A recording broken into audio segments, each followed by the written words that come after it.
The Lord is my shepherd, I shall not want. He makes me lie down in green pastures. He leads me beside still waters. He restores my soul.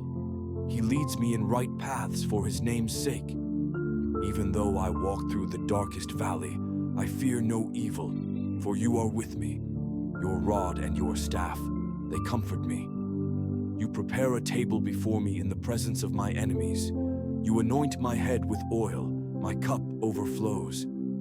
Surely goodness and mercy shall follow me all the days of my life, and I shall dwell in the house of the Lord my whole life long. Sure, here is a detailed and simplified explanation of a generic psalm. Imagine that you have a song or a prayer. This song is ancient, and it is talking about life, feelings, and beliefs.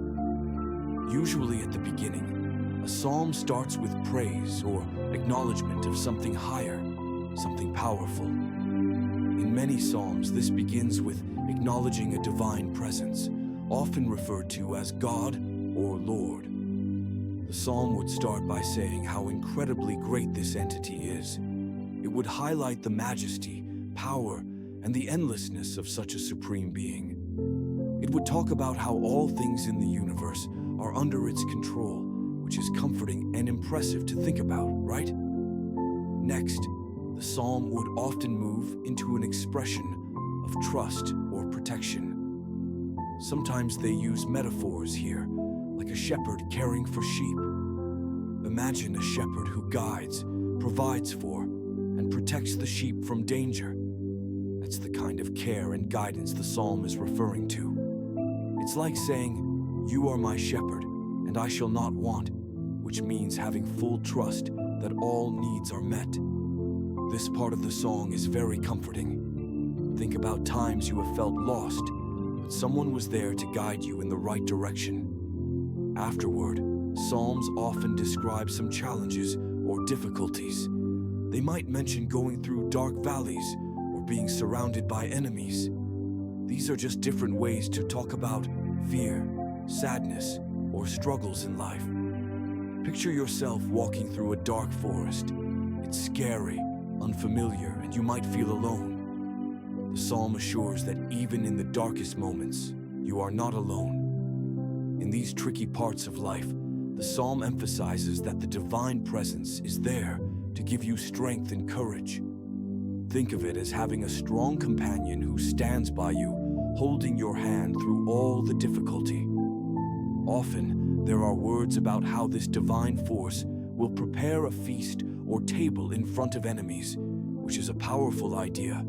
It means you can face challenges head-on with dignity and support while feeling secure and elevated. Then, psalms often close with gratitude, hope, or a declaration of faith. Imagine someone who, after a long journey, looks back and feels thankful for all the protection and guidance received. The feeling is like knowing that good things are ahead, like goodness and mercy will follow you for the rest of your life. It's a hopeful message looking towards a future full of promise, where you continue dwelling in a place of peace and safety. The language throughout is often poetic and symbolic. For instance, there might be mentions of green pastures and still waters, which evoke a sense of peace, tranquility, and rest. Think of the calm you feel on a sunny day, lying on soft grass, with no worries in the world, and the gentle sound of a stream nearby. To summarize a psalm with all its components and imagery, you see that it's about a deep connection with something greater. It speaks of awe and reverence, expresses trust in times of need, acknowledges life's challenges, and ends with a sense of gratitude and hope. It's like a journey through a landscape of feelings and beliefs, starting with admiration and ending with a reassurance of unending presence and blessings.